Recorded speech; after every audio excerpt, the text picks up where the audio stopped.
Pagi harinya Qian langsung membangunkan Cheng Yao yang tertidur di sofa. Hal tersebut pun membuat Cheng Yao sedikit terkejut.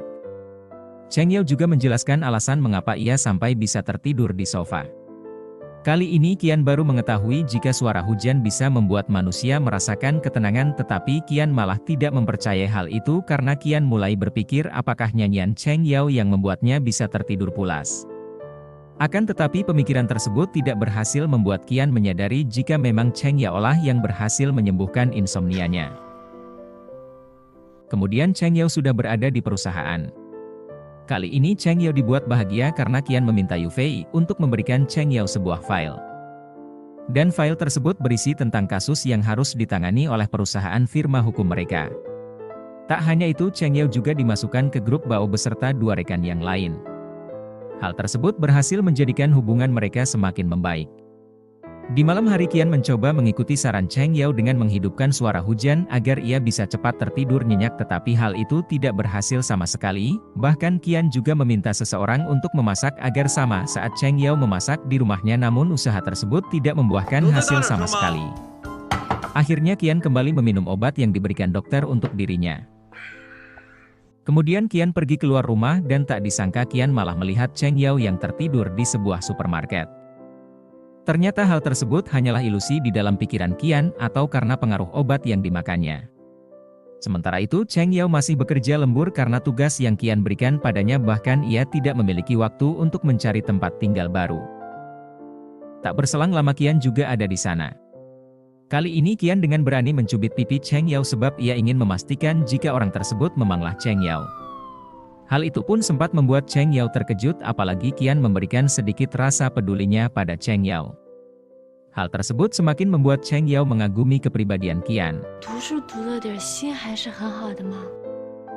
Lalu Cheng Yao membuat mie rebus sambil bernyanyi. Tak disangka lagi-lagi nyanyian itu terus saja berhasil membuat Qian tertidur.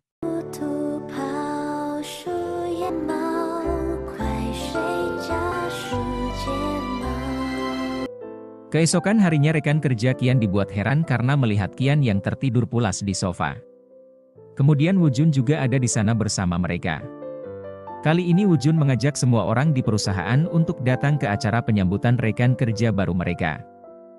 Kemudian setelah jam istirahat tiba, Cheng Yao pergi untuk memakan ramen, namun tiba-tiba ia malah mendapatkan pesan dari Qian yang memintanya untuk kembali ke perusahaan. Pesan itu pun tidak terlalu diperdulikan oleh Cheng Yao sebab ia masih ingin menikmati kelezatan makanan tersebut. Lalu tiba-tiba saja ada seorang pria yang menghampiri Cheng Yao. Dan pria itu ternyata adalah teman lama Cheng Yao semasa SMA yang bernama Wu Chen. Mengetahui Cheng Yao adalah pengacara, Wu Chen pun meminta pendapatnya tentang kasus yang sedang menimpanya, namun kasus itu tidak terlalu dipahami oleh Cheng Yao. Tak berselang lama Qian pun ada di sana. Kedatangannya kali ini benar-benar membuat Cheng Yao sangat terpukau karena Qian berbicara dengan begitu tegas sebab Wu Chen terus saja mendesak Cheng Yao padahal itu bukanlah bidangnya.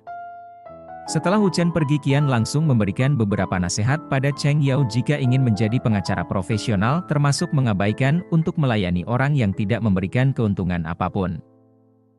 Tak hanya itu, Qian juga kembali membuat Cheng Yao terkejut karena Qian meminta Cheng Yao untuk menjadi asisten hidupnya karena Cheng Yao tidak cocok untuk jadi pengacara, namun tawaran itu tidak diterima oleh Cheng Yao sebab ia tetap ingin menjadi pengacara, tetapi Qian masih terus memaksanya agar membantunya dalam kehidupan sehari-hari. Kemudian Cheng Yao dan Qian sudah berada di rumah. Saat itu Cheng Yao sedang memperbaiki saluran air yang ada di rumah Qian. Setelah selesai ia terkejut karena semua barang-barangnya sudah berada di kamar. Ternyata Qian memberikan kesempatan pada Cheng Yao untuk pindah kembali ke rumah tersebut. Semua itu benar-benar membuat Cheng Yao merasa aneh. Akhirnya ketika selesai berbicara dengan Ting, Cheng Yao memutuskan untuk pergi ke acara yang diadakan oleh Wu Jun. Setelah itu Cheng Yao pun berkumpul dengan semua rekan kerjanya. Kali ini mereka terlihat bersenang-senang dan berfoto bersama dengan rekan kerja baru mereka. Dan di sisi lain Qian masih terus mencari tahu bagaimana cara untuk menyembuhkan insomnianya. Lalu ia menghubungi Cheng Yao dengan alasan saluran air tersumbat dan menyuruhnya untuk segera pulang, tetapi Cheng Yao sudah tidak langsung menuruti perintah Qian dan langsung menutup teleponnya. Dan tiba-tiba saja Qian menyusul Cheng Yao di acara tersebut. Bao juga merasa heran atas kedatangan atasannya itu sebab selama ini Qian tidak pernah mau menghadiri acara seperti itu, tetapi kedatangan Qian malah membuat acara tersebut menjadi begitu canggung. Untuk mencairkan suasana, akhirnya Qian mengajak mereka semua untuk memainkan sebuah permainan, tetapi tantangan dari permainan itu sangat sulit sebab mereka diminta untuk menjelaskan isi dari pasal yang disebutkan. Setelah permainan itu selesai, Cheng Yao malah mabuk karena terlalu banyak mengkonsumsi alkohol. Akhirnya Qian pun membawa Cheng Yao pulang ke rumah. Selama di perjalanan, Cheng Yao terus saja berbicara tak karuan sampai membuat Qian merasa sedikit kesal. Cheng Yao juga muntah di dalam mobil Qian sebab ia sudah tidak bisa menahan rasa mual akibat mabuk yang ia rasakan.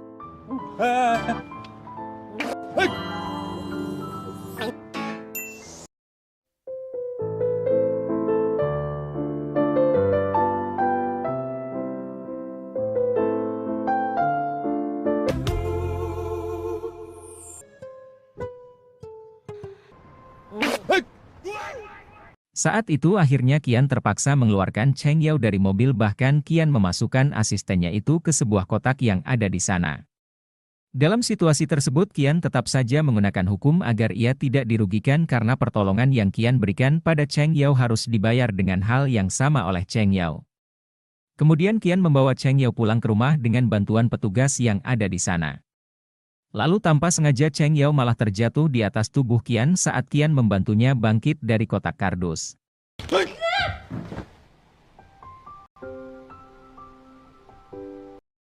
Situasi itu membuat Cheng Yao memuji ketampanan Qian, bahkan Cheng Yao dengan berani menyentuh wajah Qian dan akhirnya Cheng Yao pun tertidur pulas di sofa. Di hari berikutnya Cheng Yao baru saja terbangun, tetapi ia sudah mendapati Qian yang sedang menunggunya terbangun. Kali ini Cheng Yao benar-benar terkejut mengingat apa yang telah ia lakukan pada Qian, sang atasannya sendiri. Akhirnya Qian pun membuat daftar kerugian atas hal yang sudah Cheng Yao perbuat, namun ganti rugi yang diminta oleh Qian benar-benar tidak sanggup dibayar oleh Cheng Yao. Maka dari itu Qian memberikan sebuah solusi, yaitu Cheng Yao harus pindah dan bertanggung jawab atas semua pekerjaan di rumah Qian. Walaupun solusi yang diberikan Qian berat dan sangatlah banyak, tetapi Cheng Yao tetap terpaksa untuk menyetujuinya karena hal itu akan melunasi semua kerugian Qian. Keesokan harinya Cheng Yao mulai berbelanja kebutuhan keamanan rumah. Lalu ketika Qian membuka kulkas, ia sangat tidak menyukai bau durian yang tersimpan di kulkas tersebut, padahal Cheng Yao begitu menyukainya. Dan saat malam hari Qian kembali meminta Cheng Yao untuk memasak makanan.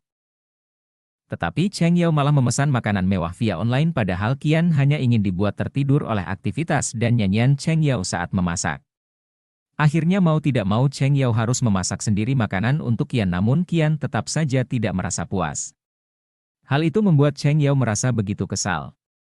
Kemudian Cheng Yao kembali bekerja seperti biasa, tetapi kondisi kesehatan perutnya sedang tidak baik sebab ia terlalu banyak menghabiskan makanan yang sebenarnya ia masak untuk Qian.